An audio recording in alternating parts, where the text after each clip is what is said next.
Good afternoon. If you come off the playground and you go to the teacher and you say, I'm not the one who did it, it was this person who did it, who broke the window or who deflated the ball or who pushed somebody down. It wasn't me, it was somebody else.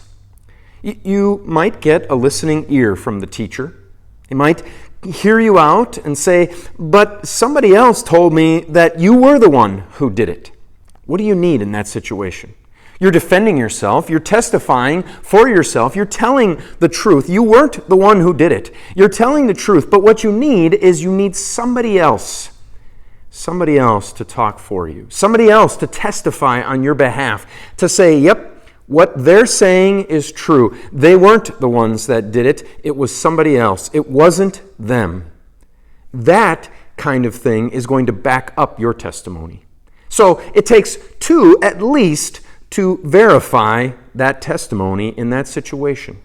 And that's because people know that others lie. Others don't tell the truth, and so they have to determine whether you're actually lying or telling the truth. And the best way to do that is to get somebody else to verify it.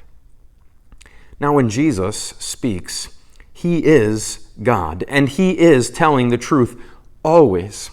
And so he can testify for himself. He can stand up and say, yes, I am the true God. Yes, I am the Savior. Yes, I am the one who is going to forgive people their sins by going to the cross and dying for them.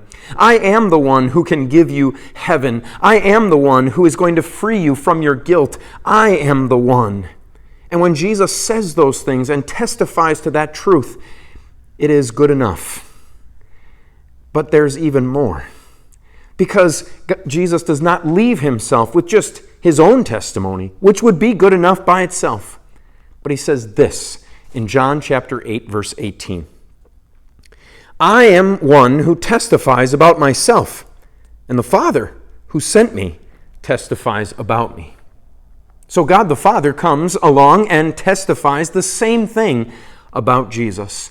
And he lays it out there in the Scriptures there for all of us to read. So the testimony is Jesus, the testimony is from God the Father, and the testimony is in the written word that God has left us. Those three all testify to the truth.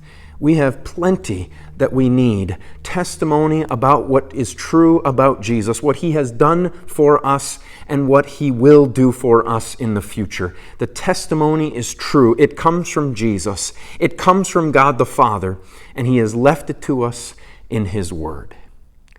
Until we see each other again, the Lord's blessings on your day.